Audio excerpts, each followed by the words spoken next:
ಜಾಗ ಎಲ್ಲದಕ್ಕೂ ಅಧಿಕ ಸುರಕ್ಷಿತ. ನೀವೆಲ್ಲ ಚಿಂತೆ ಮಾಡಬೇಡಿ, ನಿಮ್ಮ ಕುಲದೇವಿ ನಿಮ್ ಜೊತೆ ಇದ್ದಾಳೆ. ಅವಳು ನಿಮ್ಗೆ ಕೆಟ್ಟದಾಗೋಕ್ ಬಿಡಲ್ಲ.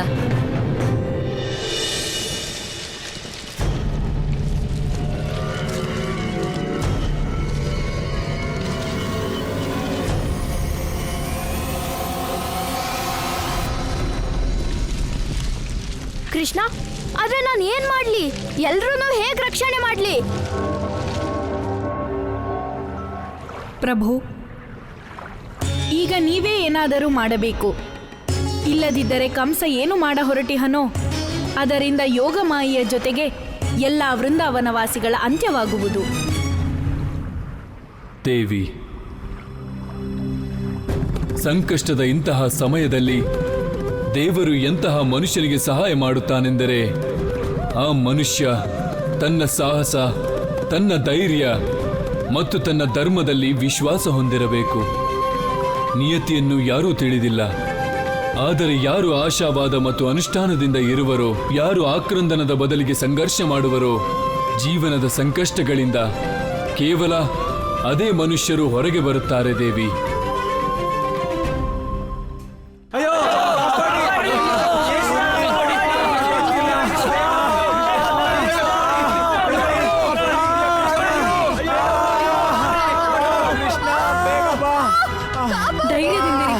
ನಾರಾಯಣ ನಿಮಗೆ ಏನು ಕೆಟ್ಟದಾಗೋಗ್ಬಿಡಲ್ಲ.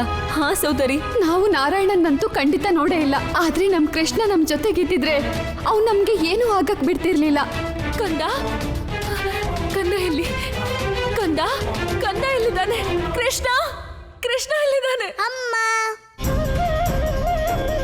ಕಂದ, ಕೃಷ್ಣ, ಕಂದ ನಿನಗೇನೂ ಆಗಿಲ್ಲ ಅಲ್ವಾ? ಅಮ್ಮ, ನನ್ಗೇನೂ ಆಗಿಲ್ಲ. ಕೃಷ್ಣ, ನಮ್ಮನ್ ಕಾಪಾಡು. ಕೃಷ್ಣ, ನೀನೇ ನಮ್ಮನ್ ಕಾಪಾಡ್ಬೇಕೀಗ. ನಮ್ಮನ್ ಕಾಪಾಡು ಕೃಷ್ಣ, ನೀನೇ ನಮ್ಮನ್ನ ಇಲ್ಲಿ ಕರ್ಕೊಂಡ್ ಬಂದಿದ್ದಲ್ವಾ? ಈಗ ನೀನೇ ನಮ್ಮೆಲ್ರೂ ರಕ್ಷಣೆ ಮಾಡ್ಬೇಕು. ಕೃಷ್ಣ, ನಮ್ಗೇನಾದ್ರೂ ಗೊತ್ತಿದ್ದಿದ್ರೆ ಕುಲದೇವತೆಯ ಮಂದಿರಕ್ಕೆ ಬಂದು ನಮ್ಗೆಲ್ಲ ಇಷ್ಟೊಂದು ದೊಡ್ಡ ಸಮಸ್ಯೆ ಆಗುತ್ತೆ ಅಂತ ನಾವು ಬರ್ತಾನೆ ಇರಲಿಲ್ಲ.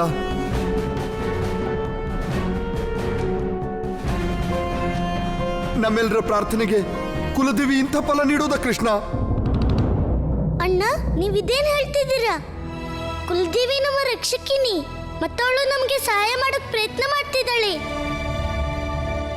ಈ ಸಮಸ್ಯೆಗೆ ಕಾರಣ ಬೇರೆ ಏನೋ ಇದೆ.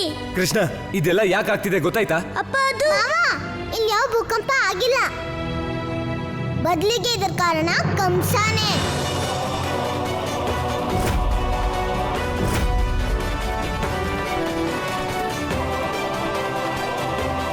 ಕಂಸ ಇಡೀ ಕತ್ರಿ ಪರ್ವತನ ಅವನ್ ಕೈಗಳಲ್ಲಿ ಎತ್ಕೊಂಡಿದ್ದಾನೆ.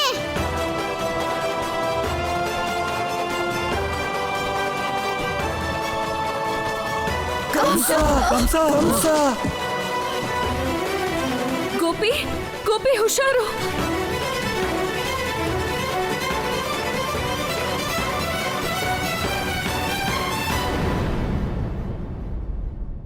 ಈ ರಾಧೆ ಅಂತೂ ಏನೇ ಮಾತಾಡಿದ್ರು ಸಮಸ್ಯೆ ಹೆಚ್ಚಾಗುತ್ತೆ.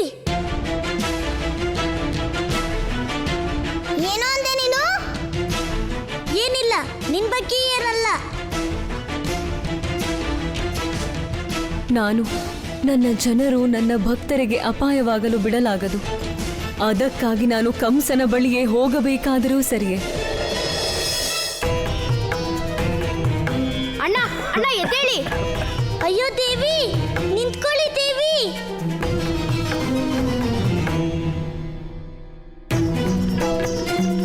ದೇವಿ, ನೀವು ಎಲ್ಲಿ ಹೋಗ್ತಿದ್ದೀರಾ ದೇವಿ?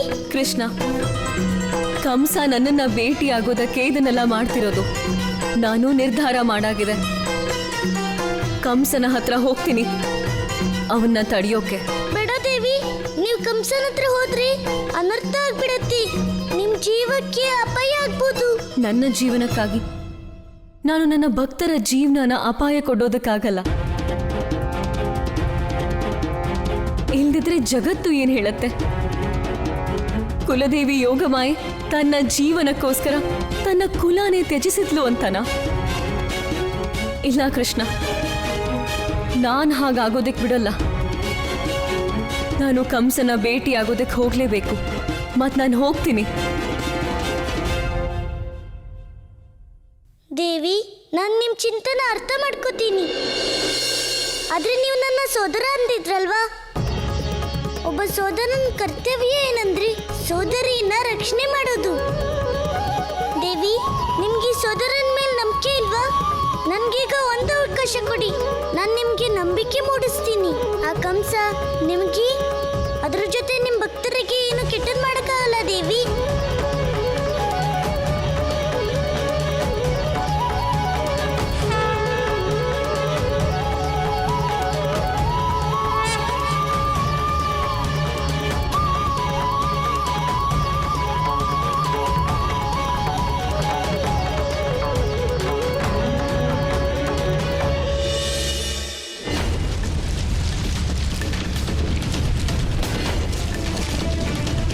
ಪಂಚತತ್ವಗಳ ಸ್ವಾಮಿ ವಿಷ್ಣು, ಈಗ ನಿನ್ನ ಯೋಗ ಮಾಯೆಯ ಈ ಧಾಮ ಕಂಸತತ್ವದಲ್ಲಿ ವಿಲೀನವಾಗಲಿದೆ.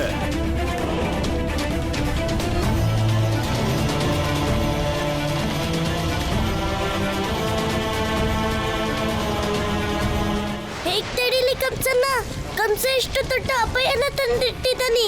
ಅವನನ್ನ ತಡೆಯೋಕೆ ಯಾವ ಮಾರ್ಗನೂ ಇಲ್ವಲ್ಲ.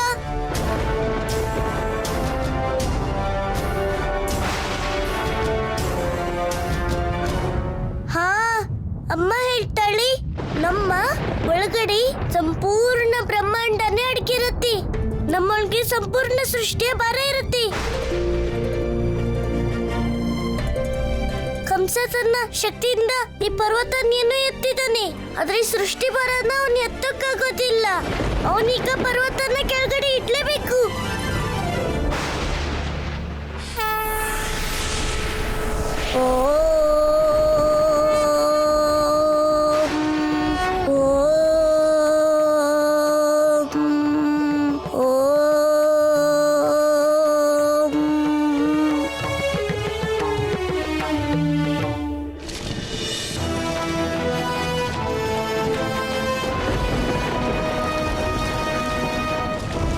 ಏನಿದು? ಈ ಪರ್ವತದ ಭಾರವೇಕೆ ಹೆಚ್ಚುತ್ತಿದೆ? ಚತುರಾತ್ಮ, ಅದೇನು ಚತುರತೆ ಮಾಡುವೆಯೋ ಮಾಡು. ಯಾವ ಮಾಯೆಯಾದರೂ ರಚಿಸು. ಆದರೆ ಇಂದು ನಾನು ನಿನ್ನ ಯಾವ ಮೋಸವೂ ಸಫಲವಾಗಲು ಬಿಡುವುದಿಲ್ಲ.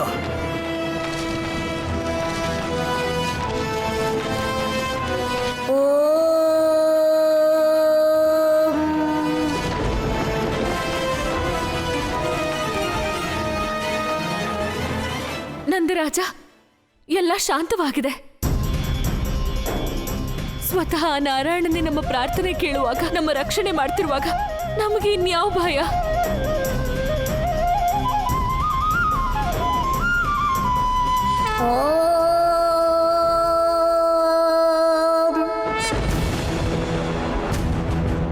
ಏನಾಯ್ತು ಮಹಾರಾಜ, ನೀವೇಕೆ ನಿಂತೀರಿ? ಇದರ ಭಾರ ಹೆಚ್ಚುತ್ತಿದೆ. ಇದರ ಅತಿ ಭಾರದ ಕಾರಣ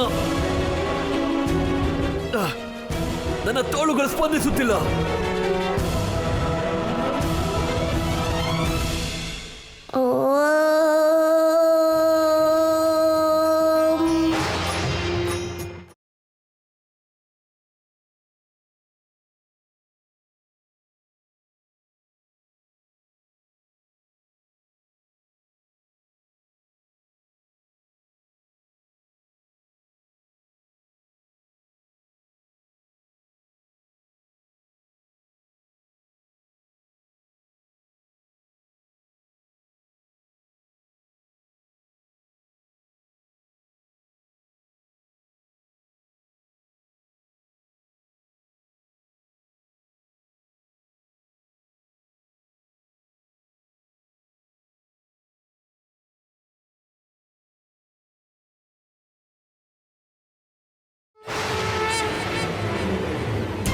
ಓಂ ಕಂಸಾಯ ನಮಃ. ನನ್ನ ಶಕ್ತಿಗಳು ಕೆಲಸ ಮಾಡುತ್ತಿಲ್ಲ.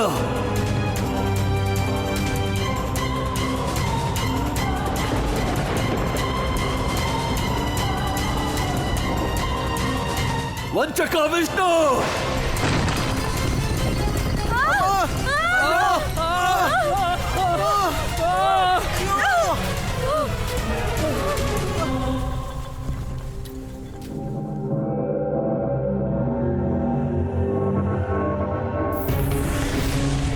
ಮಹಾರಾಜ,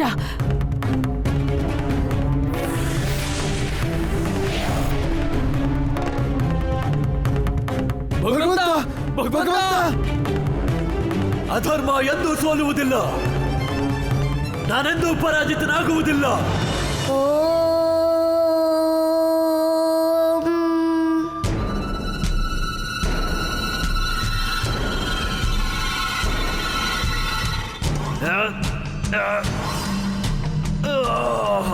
ನನ್ನ ಕೈಗಳು! ಭಗವಂತ ಭಗವಂತ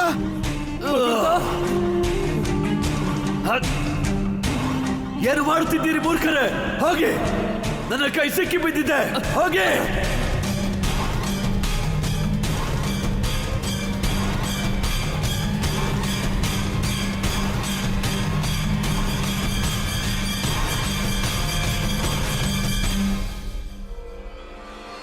ಓಂ ಕಂಸಾಯ ನಮಃ, ಓಂ ಕಂಸಾಯ ನಮಃ, ಓಂ ಕಂಸಾಯ ನಮಃ.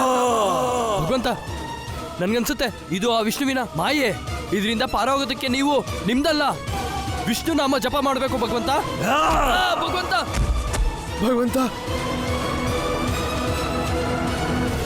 ನಾರಾಯಣ ನಾರಾಯಣ.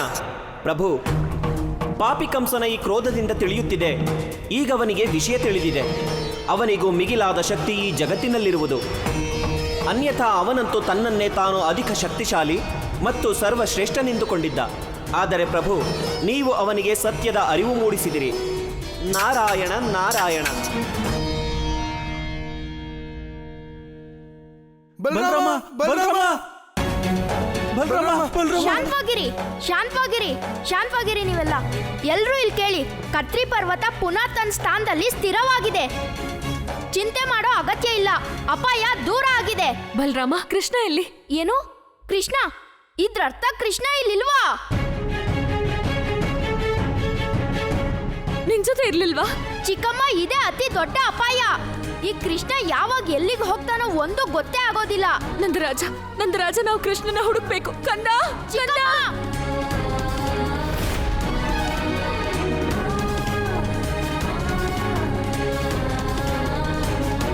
ನಿಂತ್ಕೊಳ್ಳಿ ಚಿಕ್ಕಮ್ಮ, ಚಿಕ್ಕಮ್ಮ ನಿಂತ್ಕೊಳ್ಳಿ. ಚಿಕ್ಕಮ್ಮ, ನಾನಿರೋವರೆಗೂ ನೀವು ಕೃಷ್ಣನ್ ಬಗ್ಗೆ ಚಿಂತೆ ಮಾಡೋ ಯಾವ ಅಗತ್ಯನೂ ಇಲ್ಲ. ನಾನು ಅವನಿಗೆ ಅಣ್ಣ. ನಾನು ಅವನ್ನ ಈಗಲೇ ಹುಡ್ಕೊಂಡು ಬರ್ತೀನಿ ಚಿಕ್ಕಮ್ಮ.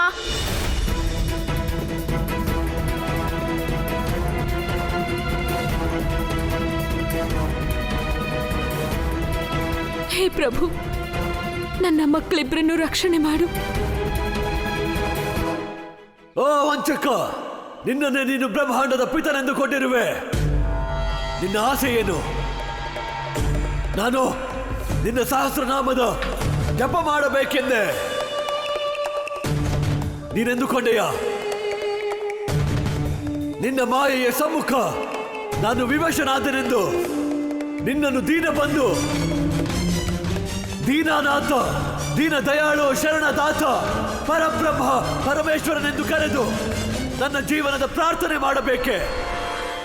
ನಾರಾಯಣ ನಾರಾಯಣ.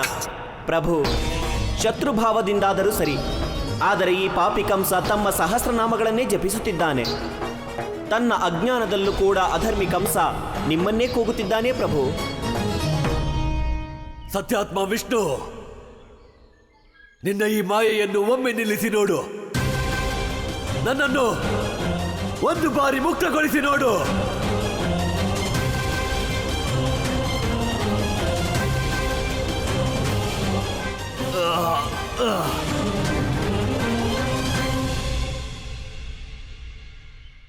ಪ್ರಲಬ್ಧ ಚಾಣೂರ, ಭಗವಂತ, ಈ ವಿಷ್ಣುವಿನ ಮಾಯೆಯಿಂದ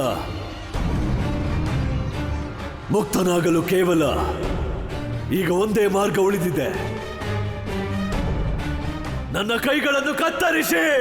ಇಲ್ಲ ಭಗವಂತ, ಇಲ್ಲ. ಮಹಾರಾಜ, ಹೀಗೆ ಮಾಡಿದ್ದಲ್ಲಿ ನಿಮ್ಮ ಅರ್ಧ ಶಕ್ತಿಯೇ ಸಮಾಪ್ತವಾಗುತ್ತದೆ. ನಾನು ಹಾಗೆ ಮಾಡದಿದ್ದರೆ ನನ್ನ ಅಸ್ತಿತ್ವವೇ ಇಲ್ಲಿ ಸಮಾಪ್ತವಾಗುತ್ತದೆ. ಸುಮ್ಮನೆ ಕಿದ್ದಿರಿ ಮೂರ್ಖರೇ, ಆಜ್ಞೆಯ ಪಾಲನೆ ಮಾಡಿ.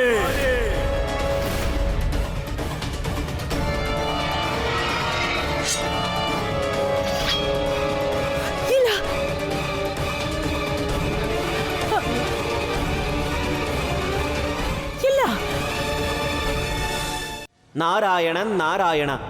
ಪ್ರಭು, ನಿಮಗಿಂತಲೂ ದೊಡ್ಡದು ನಿಮ್ಮ ನಾಮವೇ. ಮತ್ತೆ ನೀವಂತೂ ಸರ್ವಾತ್ಮರು ಪ್ರಭು. ಈ ಜಗತ್ತಿನ ಎಲ್ಲ ಜೀವಿಗಳನ್ನು ನೀವು ಒಂದೇ ಸಮನಾಗಿ ನೋಡುವಿರಿ. ಆದರೆ ಪ್ರಭು, ಈ ಪಾಪಿ ಕಂಸನು ನಿಮ್ಮ ಸಹಸ್ರನಾಮವನ್ನೇ ಜಪಿಸಿದ್ದಾನೆ. ಶತ್ರುಭಾವದಿಂದ ಜಪಿಸಿದರೂ ಆ ಫಲವನ್ನು ನೀವು ಅವನಿಗೆ ನೀಡುವಿರಾ ಪ್ರಭು? ದೇವರ್ಷಿ, ಕರ್ಮವೆಂತದ್ದೋ ಅಂತಹದ್ದೇ ಫಲ. ತ್ರೇತಾಯುಗದಲ್ಲಿ ಆದಿಕವಿ ವಾಲ್ಮೀಕಿಯು ನನ್ನ ನಾಮವನ್ನು ತಪ್ಪಾಗಿ ಜಪಿಸಿದ್ದ. ಆದರೆ ಅಂದು ನಾನವನಿಗೆ ಪ್ರಾಪ್ತನಾಗಿದ್ದೆ. ಆದ್ದರಿಂದಲೇ ಕಂಸ ಅದೆಷ್ಟೇ ಅಧರ್ಮಿ ಮತ್ತು ಪಾಪಿಯಾಗಿದ್ದರೂ ಸರಿ, ಆದರೆ ಒಮ್ಮೆ ಅವನು ನನ್ನ ನಾಮಜಪ ಮಾಡಿದರೆ ಅವನಿಗೆ ಅದರ ಫಲ ಅವಶ್ಯ ದೊರೆಯುವುದು. ಸತ್ಯವಚನ ಪ್ರಭು. ನಾರಾಯಣ ನಾರಾಯಣ. ಜೀವಂತವಾಗಿರಬೇಕೆ? ನನ್ನ ಕೈಗಳನ್ನು ಕಡೆಯಿರಿ.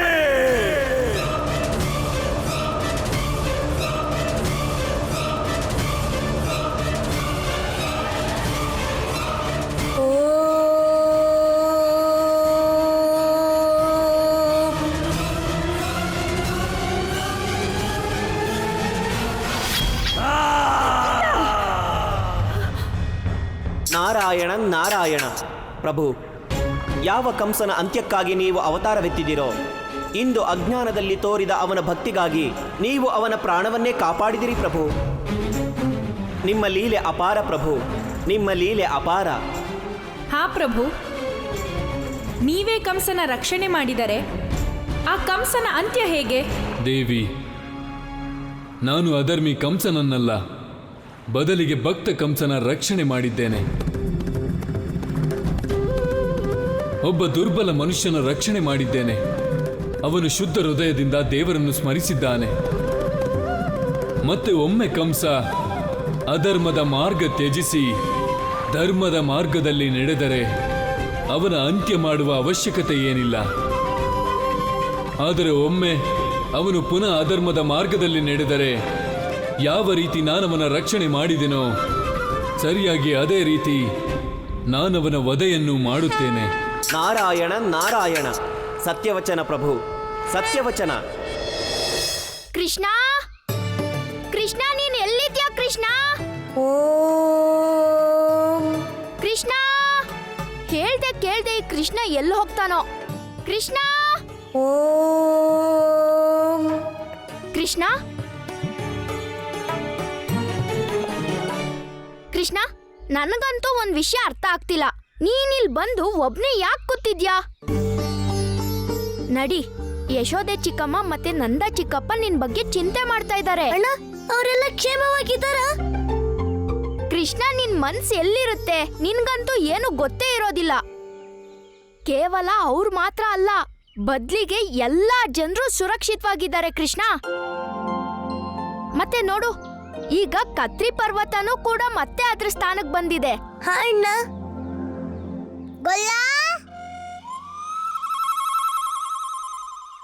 ಈಗ ನೀನ್ ಹೇಳ್ಬೇಡ ಈ ಕೆಲ್ಸನೂ ನೀನೇ ಮಾಡಿದ್ದು ಅಂತ. ಇಲ್ಲ ರಾಧಿ, ನಾನು ಹಾಗೆಲ್ಲ ಹೇಳಿ ನೀನ್ ಜಗಳ ಆಡುವ ಹಾಗೆ ಮಾಡ್ತೀನ. ಹೌದಾ? ಹಾಗಾದ್ರೆ ನಾನ್ ಪ್ರಶ್ನೆ ಕೇಳಿದ್ರೆ ನಿಂಗೆ ಅಷ್ಟೊಂದು ಬೇಜಾರಾಗುತ್ತಾ? ಇಲ್ಲ ಇಲ್ಲ ರಾಧೆ, ನಿನ್ ಪ್ರಶ್ನೆಗಳಲ್ಲಿ ಪ್ರೀತಿ ಅಡಗಿರತ್ತಿ. ಇನ್ನು ಪ್ರಶ್ನೆ ಕೇಳು, ಇನ್ನು ಪ್ರಶ್ನೆ ಕೇಳು. ಹಾ, ಹಾಗಿದ್ರೆ ಹೇಳು. ಇಷ್ಟು ದೂರ ಬಂದು ನೀನೊಬ್ನೇ ಕುತ್ಕೊಂಡು ಏನ್ ಮಾಡ್ತಿದ್ದೆ? ಅದು ಹಾ ರಾಧಿ, ನಾನು ಈ ಸಮಸ್ಯೆಗೆ ದಾರಿ ಹುಡ್ಕೋದಿಕ್ಕೆ ಇಲ್ಲಿ ಕೂತಿದ್ದೆ. ರಾಧಿ, ಉಳ್ದಿರೋ ಪ್ರಶ್ನೆನ ನಿನ್ನ ಆಮೇಲೆ ಕೇಳು. ನಾನು ಮೊದ್ಲು ಅಪ್ಪ ಅಮ್ಮನ ಹತ್ರ ಹೋಗ್ಬೇಕು. ನಡಿ ಅಣ್ಣ. ಬಾ ಕೃಷ್ಣ.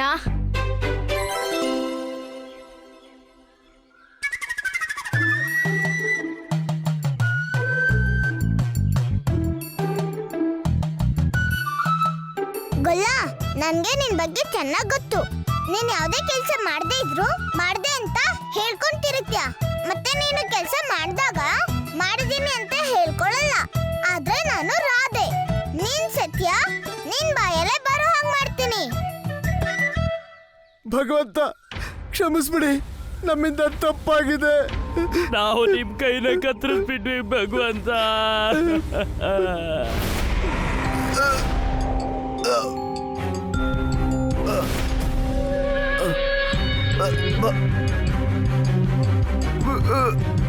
ಭಗವಂತ ನಿಮ್ಮ ಕೈಗಳು ಸುರಕ್ಷಿತವಾಗಿವೆ. ಭಗವಂತ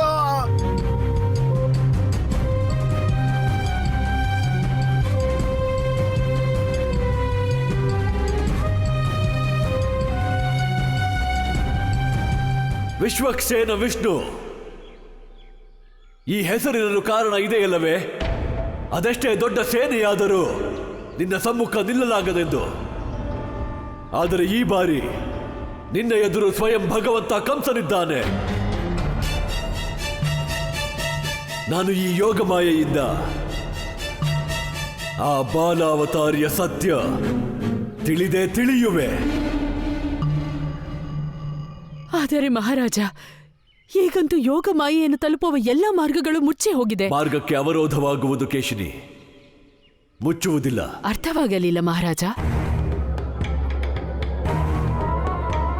ಇದು ಯಾವ ಪರ್ವತ? ವಿಂಧ್ಯಾಚಲ ಪರ್ವತ ಮಹಾರಾಜ. ಆದರೆ ಯಾಕೆ? ವಿಂಧ್ಯಾಚಲ ಅರ್ಥ ಏನೆಂದರೆ, ಅದೆಷ್ಟೇ ಅವರೋಧದ ಮಾರ್ಗವಾದರೂ ಅವೆಲ್ಲ ದೂರವಾಗಿವೆ.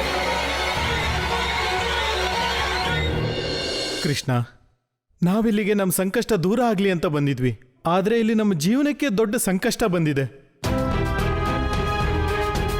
ಹಾ ಕೃಷ್ಣ, ಇನ್ನು ನಾವಿಲ್ಲಿದ್ರೆ ಯಾವ ಲಾಭನೂ ಇಲ್ಲ. ನಾವ್ ಈಗ್ಲೇ ಇಲ್ಲಿಂದ ತಿರುಗಿ ಹೋಗ್ಬೇಕು. ಅಣ್ಣ, ಆದ್ರೆ ನಾಳೆನೇ ಅಷ್ಟಮಿ, ಕುಲದೇವಿಯ ಪೂಜಾ ದಿನ. ನಾವಿಲ್ಲಿಗೆ ಬಂದಿದ್ದ ಅದಕ್ಕೆ ಅಣ್ಣ. ಈಗ ನಾವು ಕುಲದೇವಿಯ ಕುಂಕುಮನೇ ಇಲ್ದೆ ನಾವಿಲ್ಲಿಂದ ಹೋಗೋಕ್ ಹೇಗ್ ಸಾಧ್ಯ ಅಣ್ಣ? ಹಾ ಕೃಷ್ಣ, ನಾವು ವೃಂದಾವನಕ್ಕೆ ಹೋಗಿ ಕುಂಕುಮದ ವ್ಯವಸ್ಥೆ ಮಾಡ್ಕೊಳ್ಳೋಣ. ಆದ್ರೆ ಇಲ್ಲಿ ಹೆಚ್ಚು ಹೊತ್ತಿದ್ದು ನಾವು ನಮ್ಮ ಮೃತ್ಯುಗೆ ಆಮಂತ್ರಣ ಕೊಡಕ್ಕಾಗಲ್ಲ. ಅದು ಹಾಗಲ್ಲ.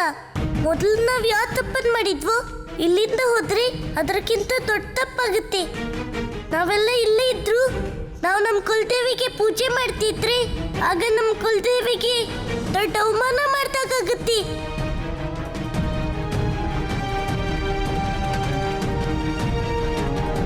ಅಲ್ವಾ ಅಮ್ಮ? ಹಾ ಕೃಷ್ಣ, ಆದ್ರೆ ಕೃಷ್ಣ, ನಮ್ಮ ಮನಸ್ಸಲ್ಲಿ ದೇವಿ ಬಗ್ಗೆ ಶ್ರದ್ಧೆ ಇದೆ. ಆದ್ರೆ ನಮಗ್ ನಮ್ಮ ಜೀವನ ಎಲ್ಲದಕ್ಕಿಂತ ಪ್ರೀತಿ.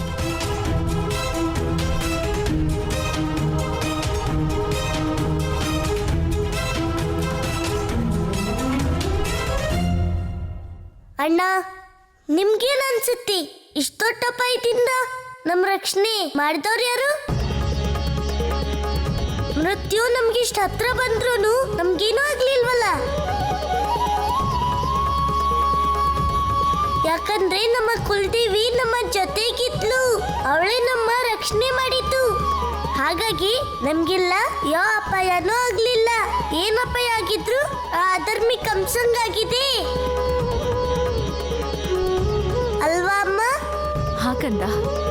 ಈಗ ನೀವೆಲ್ರೂ ನಿಮ್ಮ ಜೀವ ರಕ್ಷಣೆಗಾಗಿ ಇಲ್ಲಿಂದ ಹೋಗ್ಬೇಕು ಅಂತಿದ್ದೀರಲ್ವಾ? ಆದ್ರೆ ದೇವಿ ನಮ್ ರಕ್ಷಣೆ ಮಾಡ್ತಿದ್ರಿ ನಾವು ಜೀವಂತವಾಗಿರೋಕ್ ಆಗ್ತಿರ್ಲಿಲ್ಲ.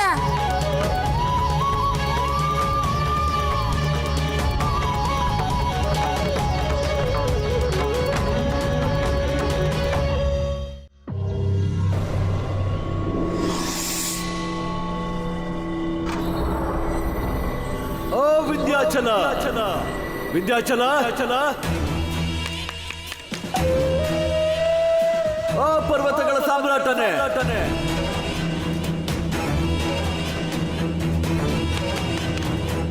ಇನ್ನು ನಿದ್ರೆಯಿಂದ ಏಳು. ಸ್ವಯಂ ಭಗವಂತ ಕಂಸ ನಿನ್ನನ್ನು ಕರೆಯುತ್ತಿದ್ದಾನೆ.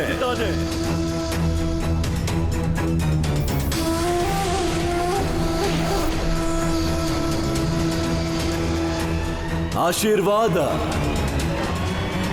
ತನ್ನನ್ನೇ ಭಗವಂತ ಅಂದ್ಕೊಳ್ಳೋ ಕಂಸನಿಗೆ ಇಂದು ವಿಂಧ್ಯಾಚಲನ ಸ್ಮರಣೆ ಯಾಕಾಯ್ತು? ಸಹಾನುಭೂತಿ. ನಿನ್ನನ್ನು ನೋಡಿದಾಗ ನಿನ್ನ ಮೇಲೆ ಸಹಾನುಭೂತಿ ಮೂಡುತ್ತಿದೆ ವಿಂಧ್ಯಾಚಲ. ಕಾರಣವಂತೂ ನಿನ್ನ ಸಮ್ಮುಖವೇ ಇದೆ. ನೋಡು ಖತ್ರಿ ಪರ್ವತವನ್ನು. ನಿನಗಿಂತ ಎಷ್ಟು ಚಿಕ್ಕದು, ಆದರೆ ಜಗತ್ತಿನಲ್ಲಿ ಎಲ್ಲಕ್ಕಿಂತ ಅಧಿಕ ಪೂಜನೀಯ. ದೇವಿ ಯೋಗಮಾಯೆ ಸ್ವಯಂ ನಿವಾಸಿಸುತ್ತಾಳೆ ಅಲ್ಲಿ. ಅಷ್ಟೇ ಏಕೆ, ದುರ್ಲಭ ಔಷಧಿಗಳು ಖತ್ರಿ ಪರ್ವತವನ್ನೇ ತಮ್ಮ ನಿವಾಸ ಸ್ಥಳವಾಗಿಸಿವೆ. ಆದರೆ ನಿನ್ನನ್ನು ನೋಡು, ಪರ್ವತಗಳ ಸಾಮ್ರಾಟನಾಗುವ ಯೋಗ್ಯವಿದೆ. ನಿನ್ನ ಮೇಲೆ ಹುಲ್ಲಿನ ಒಂದು ಗರಿಕೆಯೂ ಬೆಳೆಯುವುದಿಲ್ಲ. ಕೃಷ್ಣ ಸತ್ಯ ಹೇಳ್ತಿದ್ದಾನೆ. ನಮ್ಮ ಕುಲದೇವಿ ಯೋಗಮಾಯೆ ಮೇಲಿರೋ ಅವಿಶ್ವಾಸನೇ ನಮ್ಮೆಲ್ಲರ ಸಂಕಟಕ್ಕೆ ಕಾರಣ. ನಿಮ್ಮಲ್ಲಿ ಯಾರಾದ್ರೂ ವಾಪಸ್ ಹೋಗ್ಬೇಕು ಅಂತಿದ್ರೆ ಹೋಗಬಹುದು.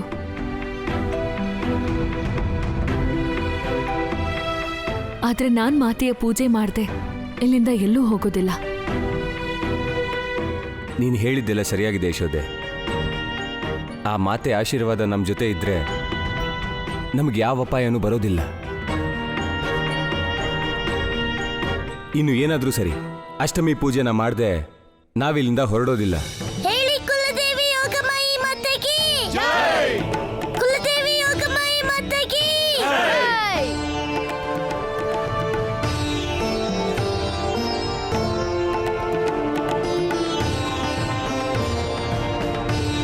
ಕಂಸ, ನೀನೇನು ನನಗೆ ಅಪಮಾನ ಮಾಡಲು ಬಂದಿರುವೆಯಾ? ಇಲ್ಲ, ನಿನಗೆ ಅಪಮಾನ ಮಾಡಲಲ್ಲ, ಬದಲಾಗಿ ನಿನಗೆ ನಿನ್ನ ಅವಶ್ಯಕ ಸಮ್ಮಾನ ದೊರಕಿಸಲು ಬಂದಿದ್ದೇನೆ ವಿಂಧ್ಯಾಚಲ. ಒಂದು ವೇಳೆ ನೀನು ಬಯಸಿದರೆ ಪರ್ವತ ರಾಜನೇ ಆಗಬಹುದು. ಎಲ್ಲ ದುರ್ಲಭ ವನಸ್ಪತಿಗಳ ಅಧಿಪತಿಯಾಗಬಲ್ಲೆ. ಎಲ್ಲ ದೇವಿ ದೇವತೆಗಳಿಗೆ ಪರಮಧಾಮವಾಗಬಲ್ಲೆ. ನೀನು ಬಯಸಿದರೆ ಈ ಜಗತ್ತಿಗೆ ಎಲ್ಲಕ್ಕಿಂತ ಪೂಜನೀಯ ಪರ್ವತವಾಗಲು ಸಾಧ್ಯ. ಇದರಲ್ಲಿ ನಿನ್ನ ಹಿತ ಏನಿದೆ? ಭಗವಂತ ಕಂಸ ಎಂದೂ ತನ್ನ ಹಿತ ನೋಡುವುದಿಲ್ಲ. ಅವನು ಎಂದಿಗೂ ಬೇರೆಯವರ ಕಲ್ಯಾಣ ಬಯಸುತ್ತಾನೆ. ಈಗ ನನ್ನ ಮಾತನ್ನು ಧ್ಯಾನಿಸಿ ಕೇಳು.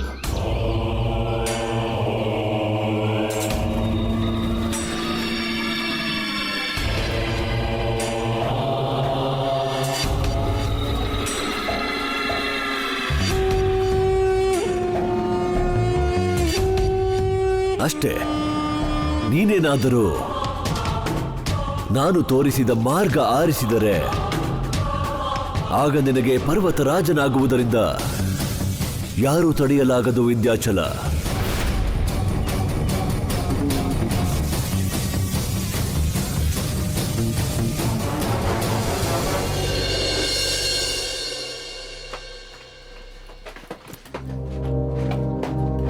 ಅಣ್ಣ ಇಟ್ಬಿಡಿ. ನಂದಣ್ಣ ಏನಾಯ್ತು ದಾಮೋದರ? ಯಾಕಿಷ್ಟು ಭಯದಲ್ಲಿದ್ಯಾ? ನಂದಣ್ಣ ಹೊರಗಡೆ. ಏನಾಯ್ತು ದಾಮಚಿಕಪ್ಪ? ಹೇಳಿ ಏನಾಯ್ತು ನಿಮ್ಗೆ? ಹೇಳ್ಬೇಕು ಅನ್ಕೊಂಡಿದ್ದನ ನೀವು ಮರ್ತು ಬಿಟ್ರಾ? ಕೃಷ್ಣ, ನಾನೇನ್ ನೋಡ್ನೋ ಅದನ್ನ ಹೇಳಕ್ಕಾಗಲ್ಲ. ನಂದಣ್ಣ, ನೀವು ನನ್ನ ಜೊತೆ ಹೊರಗೆ ಬನ್ನಿ. ನಡೀರಿ. ಬನ್ನಿ ನಂದಣ್ಣ, ಅಲ್ಲಿ ನೋಡಿ.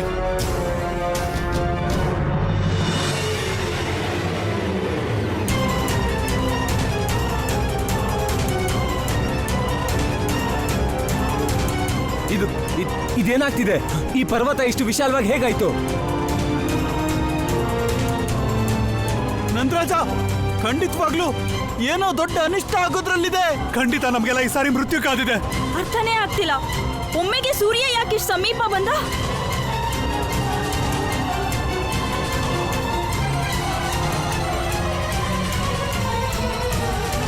ಕೃಷ್ಣ, ನನಗ್ ಚೆನ್ನಾಗ್ ಗೊತ್ತಿದೆ, ಈ ಅಪಾಯನು ಖಂಡಿತ ಕಂಸನೇ ತಂದು ಹಾಕಿರೋದು. ಅಣ್ಣ, ಅಪಾಯ ಯಾರಿಂದಾದ್ರೂ ಆಗ್ಲಿ, ಆದ್ರೆ ನನ್ಗೊಂದ್ ವಿಷಯ ಅರ್ಥ ಆಗ್ತಿಲ್ಲ.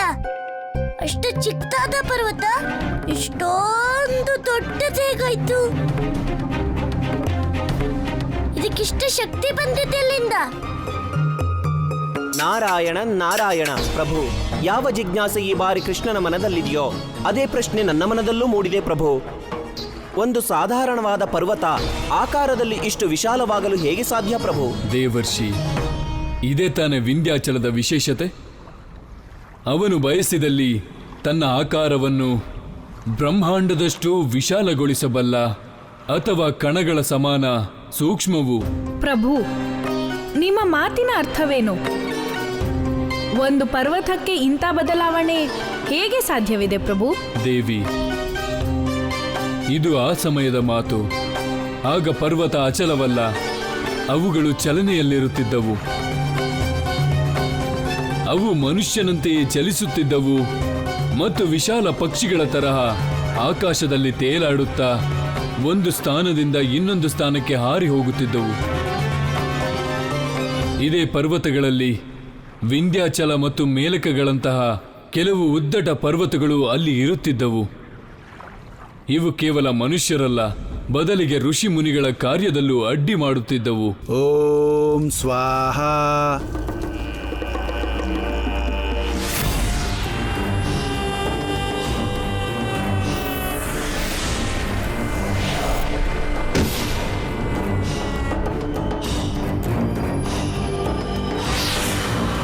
ವಿಂಧ್ಯಾಚಲ, ನಿನ್ನ ಈ ಉದ್ದಟತನಕ್ಕೆ ಶಿಕ್ಷೆ ಒಂದು ದಿನ ಖಂಡಿತ ಸಿಗುತ್ತೆ. ದೇವಿ,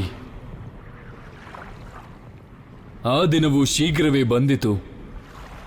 ಆಗ ಉದ್ದಟ ವಿಂಧ್ಯಾಚಲ ಪರ್ವತ ಕ್ರೋಧಿ ಋಷಿ ದುರ್ವಾಸನ ಆಶ್ರಮದ ಮೇಲೆ ಹಾರುತ್ತಿತ್ತು.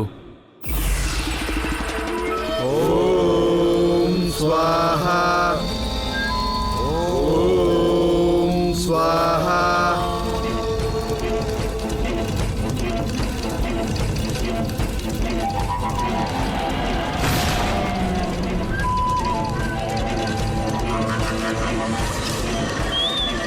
ಅನರ್ಥ, ಘೋರ ಅನರ್ಥ. ನಮ್ಮ ಕಲ್ಯಾಣ ಯಾಗಕ್ಕೆ ಅಡ್ಡಿ ಆಯ್ತು. ಈ ಮಹಾಪಾಪ ಯಾರು ಮಾಡಿದ್ದು?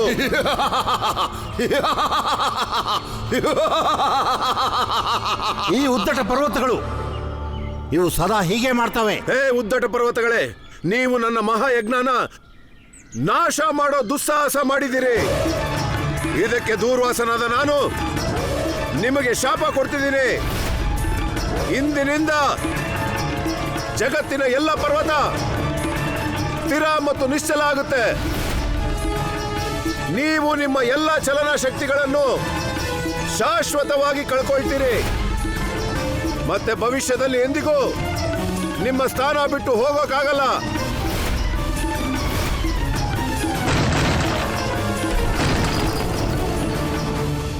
ದೇವಿ, ಋಷಿ ದುರ್ವಾಸರ ಶಾಪದ ಕಾರಣ ಜಗತ್ತಿನ ಎಲ್ಲ ಪರ್ವತಗಳು ಆ ಸಮಯ ಎಲ್ಲೆಲ್ಲಿದ್ದವೋ ಅವು ಅಲ್ಲೇ ಸ್ಥಿರವಾದವು. ಆದರೆ ಪ್ರಭು, ಶಾಪದ ನಂತರವೂ ವಿಂಧ್ಯಾಚಲನಿಗೆ ಇಷ್ಟೊಂದು ಶಕ್ತಿ ಎಲ್ಲಿಂದ ಬಂತು? ತನ್ನ ಆಕಾರವನ್ನೇ ಇಷ್ಟು ವಿಶಾಲವಾಗಿಸಿದ್ದಾನೆ. ದೇವರ್ಷಿ, ಈ ಶಾಪ ವಿಂಧ್ಯಾಚಲನಿಗೆ ಸಹಿಸಲಾಗಲಿಲ್ಲ. ಹಾಗಾಗಿ ಅವನು ಸಹಸ್ರಾರು ವರ್ಷಗಳವರೆಗೆ ಬ್ರಹ್ಮದೇವನ ಘೋರ ತಪಸ್ಸಾಚರಿಸಿದ. ಓಂ ಬ್ರಹ್ಮದೇವಾಯ ನಮಃ. ಓಂ ಬ್ರಹ್ಮದೇವಾಯ ನಮಃ. ಕಣ್ಣು ತೆರೆ ವಿಂಧ್ಯಾಚಲ.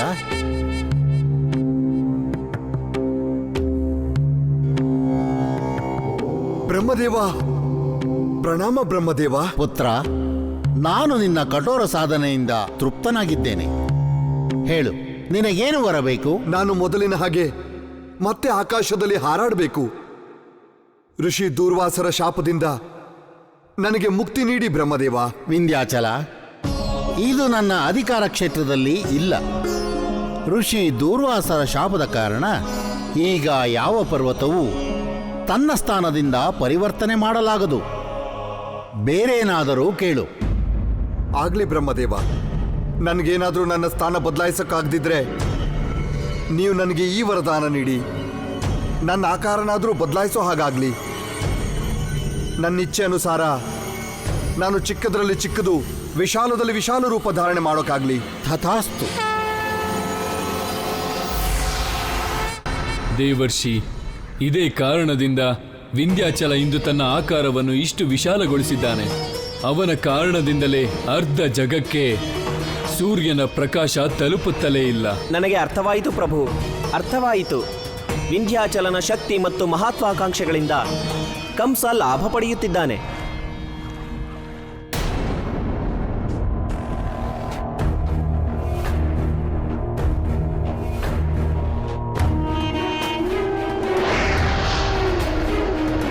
ಸುಟ್ಟು ಹೋಗುತ್ತಾರೆ ಎಲ್ಲ ಸೂರ್ಯದೇವ, ಎಲ್ಲ ಸುಟ್ಟು.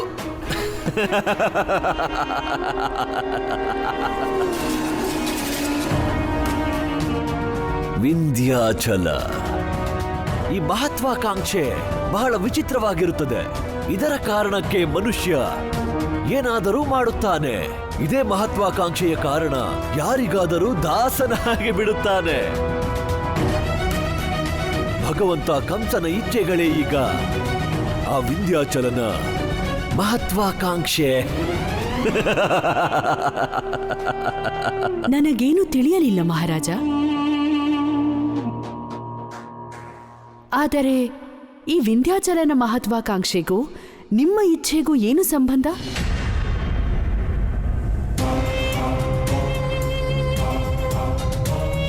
ಇದು ಭಗವಂತ ಕಂಸನ ಮಾಯೆ ಕೇಶಿನಿ.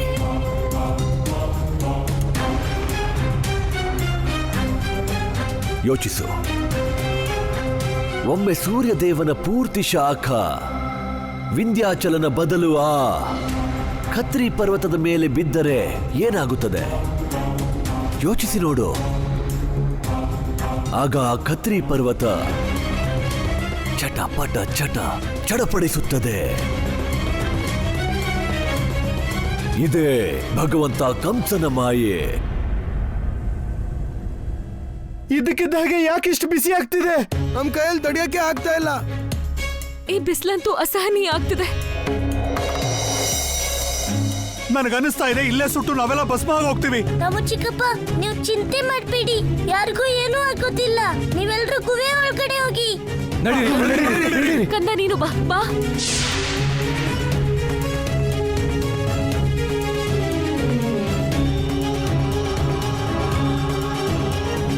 ವಿಂಧ್ಯಾಚಲ ಇಷ್ಟು ದೊಡ್ಡ ರೂಪ ಪಡೆಯೋದಿಕ್ಕೆ ಮತ್ತೆ ಬಿಸಿಲು ಇಷ್ಟು ಹೆಚ್ಚಾಗೋದಿಕ್ಕೆ ಇವೆರಡಕ್ಕೂ ಸಂಬಂಧ ಇದೆಯಾ ದೇವಿ? ನಿಮ್ಮ ಅನುಮಾನ ಸತ್ಯವಾಗಿದೆ. ಸತ್ಯನಾ? ಪರಮಾವತಾರಿ, ಕಂಸನ ಮಾತನ್ನ ನಂಬಿ ವಿಂಧ್ಯಾಚಲನು ತನ್ನ ಆಕಾರವನ್ನ ಇಷ್ಟು ವಿಶಾಲವಾಗಿಸಿದ್ದಾನೆ. ಸೂರ್ಯದೇವನ ಪ್ರಕಾಶ ಅವನನ್ನು ದಾಟುತ್ತಿಲ್ಲ. ಸೂರ್ಯದೇವನ ಪ್ರಕಾಶ ಪೂರ್ಣ ಜಗತ್ತಿನ ಮೇಲೆ ಬೀಳದೆ ಈಗ ವಿಂಧ್ಯಾಚಲದಿಂದ ತಡೆಯಲ್ಪಟ್ಟು ಕತ್ರಿ ಪರ್ವತದ ಮೇಲೆ ಬೀಳುತ್ತಿದೆ. ಹಾಗಾದ್ರೆ ದೇವಿ, ಯಾವ ರೀತಿ ಸೂರ್ಯ ತನ್ನ ತಾಪ ಜಾಸ್ತಿ ಮಾಡ್ತಾನೋ ಅದೇ ರೀತಿನೇ ಈ ಪರ್ವತದ ಉಷ್ಣತೆನೂ ಹೆಚ್ಚಾಗುತ್ತೆ. ಕೇವಲ ಅಷ್ಟೇ ಅಲ್ಲ, ಸೂರ್ಯನ ಈ ಅಸಹನೀಯ ತಾಪದಿಂದ ಈ ಪೂರ್ಣ ಪರ್ವತವು ಸುಟ್ಟು ಭಸ್ಮವಾಗಬಹುದು. ದೇವಿ, ಮತ್ತಿದನ್ನು ತಡೆಯಕ್ಕೆ ಯಾವ್ದಾರ ದಾರಿ ಇರಬೇಕು. ಒಮ್ಮೆ ವಿಂಧ್ಯಾಚಲ ತನ್ನ ಆಕಾರಕ್ಕೆ ಮರಳಿದರೆ ಆಗ ಈ ಸಮಸ್ಯೆಗೆ ಪರಿಹಾರ ಸಿಗುತ್ತದೆ. ಇಷ್ಟು ಸರಳವಾಗಿ? ಮತ್ ನಾನು ಈಗಲೇ ಹೋಗಿ ವಿಂಧ್ಯಾಚಲನ ಹತ್ರ ಮಾತಾಡ್ತೀನಿ ದೇವಿ. ಪರಮಾವತಾರಿ, ವಿಂಧ್ಯಾಚಲ ಬಹಳ ಹಠಮಾರಿ ಪರ್ವತ. ಅವನು ನಿಮ್ಮ ಮಾತನ್ನ ಒಪ್ಪುವುದು ಬಿಡಿ, ನಿಮ್ಮ ಮಾತನ್ನ ಕೇಳುವುದೂ ಇಲ್ಲ. ದೇವಿ, ನನ್ನ ಅಮ್ಮ ಹೇಳ್ತಾಳೆ, ನಾವ್ ಯಾವುದೇ ಕೆಲಸದಲ್ಲೂ ಅನುಮಾನನ ಇಟ್ಕೊಳ್ಳೇಬಾರ್ದು. ಬದ್ಲಿಗೆ ಅದನ್ನ ಮಾಡೋ ಪ್ರಯತ್ನ ಮಾಡ್ಬೇಕಾಗತ್ತೆ. ಯಾಕಂದ್ರೆ ಪರಿಣಾಮ ಪ್ರಯತ್ನದಿಂದ ಸಿಗುತ್ತೆ, ಅನುಮಾನದಿಂದಲ್ಲ. ನನ್ಗೆ ಆಜ್ಞೆ ನೀಡಿ ದೇವಿ.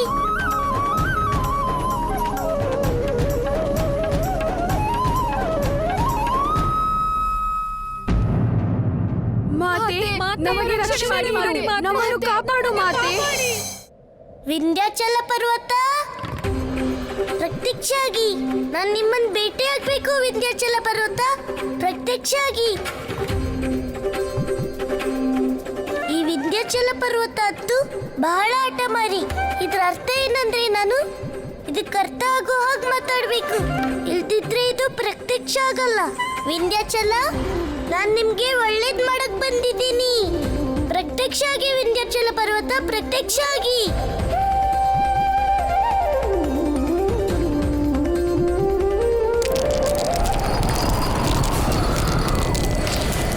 ಬಾಲಕ, ಯಾರು ನೀನು? ಇಷ್ಟು ಚಿಕ್ಕವನಾಗಿ ನನಗೇನು ಒಳ್ಳೇದು ಮಾಡ್ತೀಯ? ವಿಂಧ್ಯಾಚಲ ಪರ್ವತ ನನ್ ಗೊತ್ತಿದೆ, ನಾನು ತುಂಬಾ ಚಿಕ್ಕವನು, ನೀವು ತುಂಬಾ ದೊಡ್ಡವರು. ಆದ್ರೆ ಅಮ್ಮ ಹೇಳ್ತಾಳೆ ಕೆಲವು ಕೆಲಸ ಬುದ್ಧಿಯಿಂದ ಆಗುತ್ತೆ, ಆದ್ರೆ ಶಕ್ತಿಯಿಂದ ಮಾಡಕ್ಕಾಗಲ್ಲ. ಅಂದ್ರೆ ನೀವೇ ನೋಡಿ, ನೀವೆಷ್ಟು ದೊಡ್ಡವರಾಗಿದ್ದೀರಾ ಅಂದ್ರೆ ನಿಮಗೆ ಕಾಣಿಸ್ತಾನೆ ಇಲ್ಲ. ನೀವು ಸೂರ್ಯ ದೇವನ್ ಬೆಳ್ಕನ್ನೇ ತಡ್ತಿದ್ದೀರಾ. ಬಾಲಕ, ನೀನ್ ಇಲ್ಲಿಗೆ ನನ್ನ ಹಿತಾಸಕ್ತಿ ಮಾತಾಡೋದಕ್ಕೆ ಬಂದಿದ್ಯಲ್ಲ? ಅದನ್ನೇ ನಾನು ಮಾಡ್ತಿರೋದು. ನೋಡಿ, ನೀವಿಷ್ಟು ಎತ್ತರ ಆಗಿರೋದ್ರಿಂದಾನೇ ತುಂಬಾ ಜನರಿಗೆ ಕಷ್ಟ ಆಗ್ತಿದೆ. ಪೂರ್ತಿ ಕತ್ರಿ ಪರ್ವತ ತಾಪದಿಂದ ಕಷ್ಟಪಡ್ತಿದೆ. ಈಗ ನೀವು ನಿಮ್ಮ ಸಾಮಾನ್ಯ ರೂಪ ಮಾಡ್ಕೊಂಡ್ರೆ ಜನರೆಲ್ಲ ನಿಮ್ಗೆ ಆಶೀರ್ವಾದ ಮಾಡ್ತಾರೆ. ಯೋಚಿಸಿ, ಆಶೀರ್ವಾದ ಸಿಕ್ತ್ರೆ ನಿಮ್ಗೆ ಎಷ್ಟು ಲಾಭ ಆಗುತ್ತೆ?